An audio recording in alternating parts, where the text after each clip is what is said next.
My husband doesn't think marital rape is a real thing. Welcome to the Confessional. Welcome to the Confessional, the only podcast where you can send in your confessions and story times so that you can get some genuine advice from me and everyone watching and listening. Since this is the first episode ever, I wanted to introduce myself. I'm Self-Care Sister on TikTok. I'm also an actress, but I've been making content for about 4 years now. And on TikTok, I talk about everything beauty, but TikTok tends to censor things. So I had to find a new way to share these story times with you guys because there's a lot that are sitting in my DMs that are just too explicit to share on there. So let's get into it. Trigger warning, we are going to be talking about sexual assault. My husband and I have been married for 2 months. We met about 6 months ago on Tinder. Yes, that's not a very long time, but I did not do my due diligence by living with him before we got married. This is something I deeply regret. After about a month of dating, we decided to go to Cancun together. I always thought it was a good idea to travel with the person that you eventually want to be with, just to make sure that you guys are compatible in every single way possible. It's good to travel with the person that you eventually want to get married with to see how they handle stressful situations, or living together just to see what they're like. Because, people are always going to try to give you their best side. You get married and then you start living together and you're like, oh my God, I didn't know this about you. Ew, you do that. Get to know them. At this point, we didn't really spend a lot of time together because we both work really high stress jobs. During our time in Cancun, we got to know each other and we actually slept together like in the same bed. The sex was so amazing. I had never experienced sex like this before. He was so kind, so gentle, but forceful at the same time. He was exciting and he knew exactly what he was doing. Essentially, we were having sex 2 to 3 times a day. We couldn't just leave our hotel room like normal people. We had to go at it all the time. This was really exciting to me because before this, I'd never had a real relationship. I'd only had sex with dates and that was about it. Obviously, the sex with him was more like lovemaking. He was kind and gentle and clearly had more experience than I did. I liked this because he basically led me and I didn't really have to do anything except lay there. I worked in finance and he works in marketing. This means that we're constantly on our phones working. Even during our time in Cancun, we had to answer emails and get back to our bosses.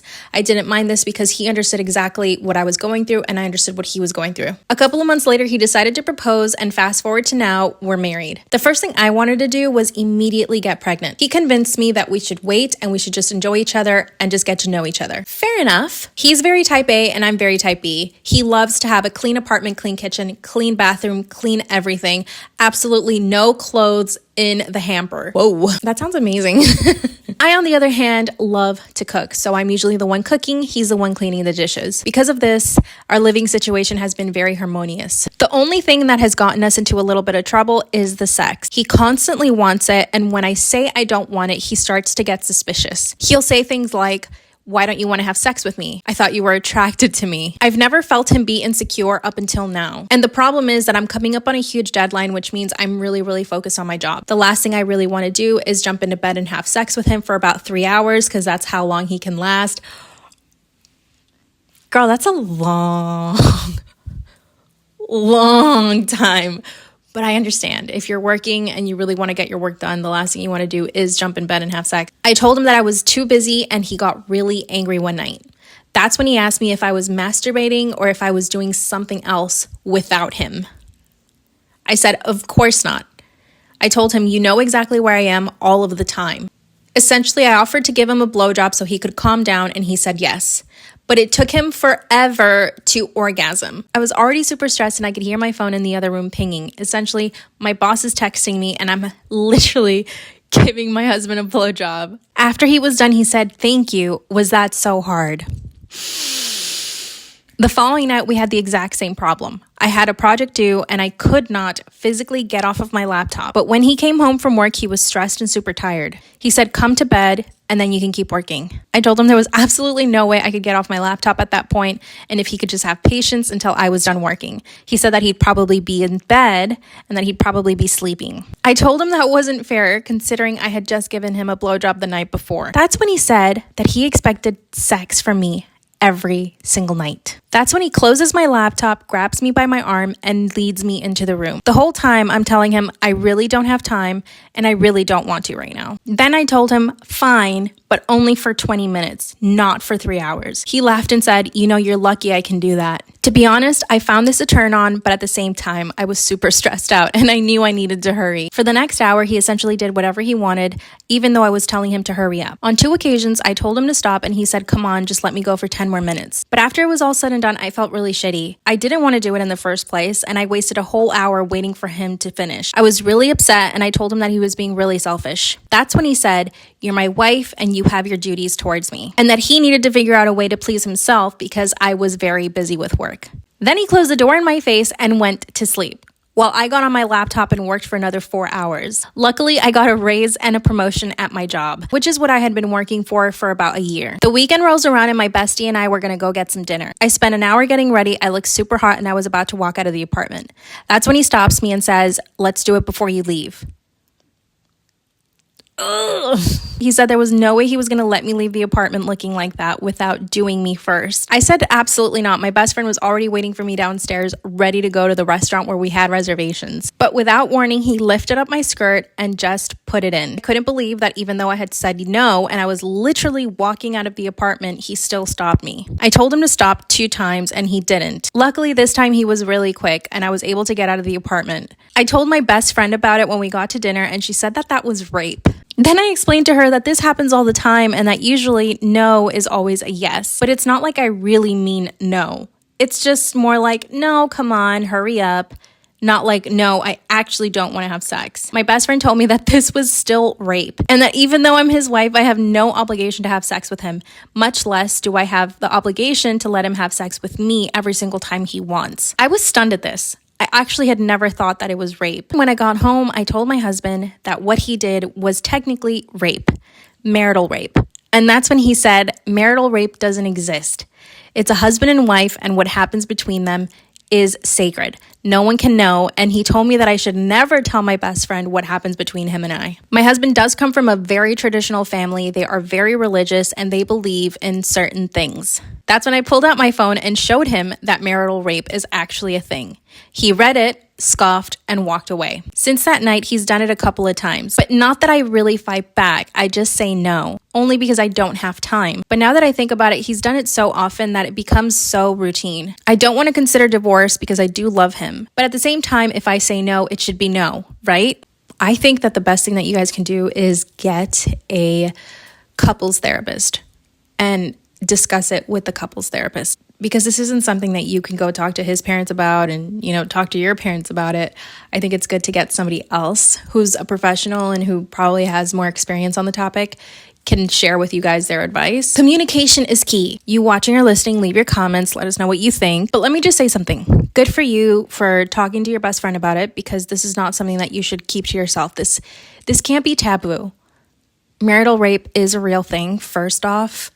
And you do not have to have sex with your husband if you do not want to. So part of what I want to integrate into my episodes are my favorites for the week.